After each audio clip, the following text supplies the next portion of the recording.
ஆனி மாதமும் ஆடி மாதமும் இணைந்த மாதம் ஜூலை மாதமாகும். சூரிய பகவான் மிதுன ராசியிலும் கடக ராசியிலும் பயணம் செய்யும் மாதம் இதுவாகும். ஆனி மாதத்தில் நடராஜருக்கு திருமஞ்சனமும், ஆடி மாதம் வரும் அமாவாசை முன்னோர்களுக்கு திதி கொடுக்க சிறந்த நாளாகவும் உள்ளது.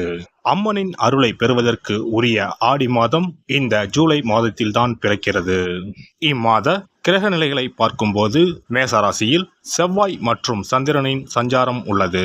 ரிஷபராசியில் குரு பகவானும், மிதுன ராசியில் சூரியனும் சுக்கிரனும் இணைந்துள்ளனர். கேது பகவான் கன்னி ராசியிலும், சனி பகவான் கும்பராசியிலும் உள்ளனர். ராகு பகவான் மீன ராசியில் சஞ்சாரம் செய்கின்றார். இம்மாத கிரக பெயர்ச்சி என எடுத்துக்கொண்டால் சுக்கிர பகவான் ஜூலை 6ஆம் தேதி மிதுன ராசியில் இருந்து கடகராசிக்கு செல்கிறார். செவ்வாய் பகவான் ஜூலை 12ஆம் தேதி மேசராசியில் இருந்து ரிஷபராசிக்கு இடப்பெயர்ச்சி ஆகின்றார். ஏற்கனவே ரிஷபத்தில் சஞ்சாரிக்கும் குரு பகவானுடன் செவ்வாய் பகவான் இணைந்து குருமங்கள யோகத்தை உண்டாக்குகிறார். அதே சமயம் இந்த ஜூலை மாதம் 16ஆம் தேதி இரவு 17ஆம் தேதி அதிகாலையில் சூரிய பகவான் மிதுன ராசியில் இருந்து பெயர்ச்சியாகி கடகராசியில் சஞ்சாரம் செய்கின்றார். இது ஆடி தமிழ் மாத பிறப்பை குறிக்கும். ஜூலை 19ஆம் தேதி புதன் பகவான் கடகராசியில் இருந்து சிம்மராசிக்கு பெயர்ச்சியாகின்றார். சுக்கிர பகவான் ஜூலை 31ஆம் தேதி சிம்ம ராசிக்கு பெயர்ச்சியாகின்றார். சந்திர பகவான் ஜூலை 1ஆம் தேதி அஸ்வினி நட்சத்திரம் மேசராசியில் இருந்து தன் பயணத்தை ஆரம்பிக்கிறார். இந்த கிரக பெயர்ச்சி மற்றும் சஞ்சாரத்தால் உங்கள் வாழ்வில் ஏற்படக்கூடிய சுப மற்றும் அசுப பலன்கள் என்ன என்பதனை பற்றி காண்போம். உங்கள் வாழ்வில் வளமும் நலமும் செல்வ செழிப்பும் பெற்று வாழ்வில் உயரிய நிலையை அடைய எல்லாம் வல்ல எம்பெருமானை வேண்டி விரும்பி கேட்டுக்கொள்கிறேன். மேசராசி அன்பர்களே, இந்த ஜூலை மாதம் பணவரத்து அதிகமாகி பொருளாதாரம் ஓங்கும். முயற்சிகள் சாதகமான பலன் தரும். ராசிநாதன் செவ்வாய் சனியை பார்ப்பதால் சுதந்திர எண்ணம் உண்டாகும். சின்ன சின்ன விஷயங்களில் கூட மனநிறைவு ஏற்படும். தொழில் வியாபாரத்தில் ஈடுபட்டு இருப்பவர்கள் தங்கள் வியாபாரம் தொடர்பாக பயணம் செல்ல நேரலாம். போட்டிகள் விலகும். வாடிக்கையாளர்கள் கருத்துக்கு மாற்று கருத்து சொல்லாமல் அனுசரித்து செல்வது நன்மை தரும். உத்தியோகத்தில் இருப்பவர்களுக்கு முன்னேற்றம் உண்டாகும். பணவரத்தும் திருப்தி தரும். மேலிடம் உங்களிடம் நல்ல அணுகுமுறையை நீட்டிக்கும். குடும்பத்தில் மகிழ்ச்சியான சூழ்நிலை காணப்படும். வீட்டில் சுபகாரியங்கள் நடக்கும். உடல் ஆரோக்கியம் பெறும். வார்த்தைகளில் நிதானத்தை கடைபிடிப்பது மற்றவர்களிடம் கருத்து வேற்றுமை ஏற்படாமல் தடுக்கும். வாழ்க்கை துணையின் நலனில் அக்கறை காண்பீர்கள். பெண்களை பொறுத்தவரை பணவரத்து அதிகமாகி பொருளாதாரம் ஓங்கும். முயற்சிகளில் சாதகமான பலன் கிடைக்கும்.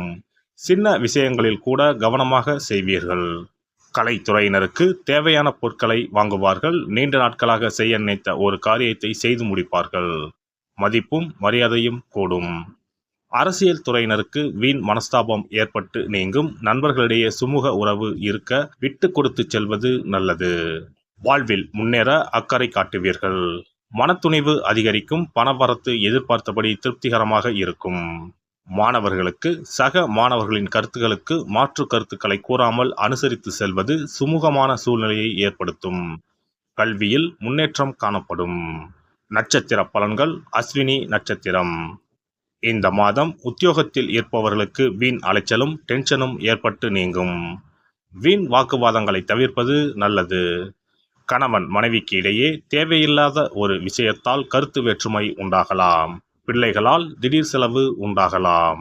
பரணி நட்சத்திரம். இந்த மாதம் யாரையும் எதிர்த்து கொள்ளாமல் அனுசரித்து செல்வது நன்மை தரும். வீண் மனக்கவலை, காரிய தாமதம் உண்டாகலாம். பணவரத்து அதிகரிக்கும். வாக்கு வன்மை ஏற்படும். உங்கள் பேச்சுக்கு மற்றவர்கள் செவி சாய்ப்பார்கள். புதிய நண்பர்கள் கிடைப்பார்கள். தொலைதூரத்தில் இருந்து வரும் தகவல் நல்ல தகவல்களாக இருக்கும். கார்த்திகை நட்சத்திரம். இந்த மாதம் தொழில் வியாபாரத்தில் முன்னேற்றம் காணப்படும். லாபம் அதிகரிக்கும். பழைய பாக்கிகள் வசூலாகும். வியாபாரம் தொழில் தொடர்பான கடித போக்கு சாதகமான பலன் தரும். புதிய ஆர்டர்கள் கிடைக்கப் பெறுவீர்கள். பணியாளர்கள் மூலம் நன்மை உண்டாகும். உத்தியோகத்தில் இருப்பவர்கள் திறமையாக எதையும் செய்து முடித்து பாராட்டுகளை பெறுவீர்கள். செவ்வாய் கிழமையில் முருகனுக்கு தீபம் ஏற்றி அர்ச்சனை செய்து வணங்க எதிர்ப்புகள் விலகும். எல்லா நலன்களும் உண்டாகும். அதிர்ஷ்ட கிழமைகள் திங்கள், புதன், வெள்ளி. சிறப்பு தொகுப்பு. ஒரு வெற்றிலை இருந்தால் உங்கள் துன்பங்களில் இருந்து விடுபட முடியும் என்றால் நம்ப முடிகிறதா? ஆம், உங்கள் ராசிக்கும் வெற்றிலை பரிகாரம் இருக்கிறது. அவற்றிற்கான வழிபாட்டு முறைகள் பற்றி காண்போம். பண்டிகை, திருவிழா, வீட்டில் விசேஷம் என்றால் வெற்றிலை பாக்கு வைத்து உறவினர்களை அழைப்பது வழக்கம். வெற்றிலையும் பாக்கும் மகாலட்சுமியின் அம்சங்களாகும். 12 ராசிக்காரர்களுக்கும் வெற்றிலையின் மூலம் பரிகாரம் செய்ய கவலைகள் தீரும் என்பது நம்பிக்கை. வெற்றிலையின் நுனியில் லட்சுமியும், நடுவில் சரஸ்வதியும், காம்பில் பார்வதி தேவியும் வசிக்கின்றனர். மகாவிஷ்ணுவும், பிரம்மாவும், சிவனும், சுக்கிரனும் கூட வெற்றிலையில் வாசம் செய்கின்றனர். எனவேதான் பூஜை மற்றும் திருமணம் சுபமாக நடக்க வேண்டும் என்பதற்காக வெற்றிலை பாக்கு படைக்கப்படுகிறது. துன்பம் விலக உங்க ராசியின்படி இந்த மாதிரி வெற்றிலை பரிகாரம் செய்யுங்கள். வெற்றிலை பரிகாரத்தில் எல்லோரும் ஒரே மாதிரியான பரிகாரத்தை செய்தால் பலன் தராது. அவரவர் ராசிக்கு தகுந்தபடி சில இஷ்ட தெய்வங்களையும் சில கிரக தெய்வங்களையும் பொறுத்து உங்களுடைய பரிகாரத்தை மாற்றிக்கொள்ள வேண்டும். அப்போதுதான் உங்களுக்கு என்ன கஷ்டமோ அது சரியாக நீங்கி உங்களுக்கு நல்ல பலன்கள் கிடைக்கும்.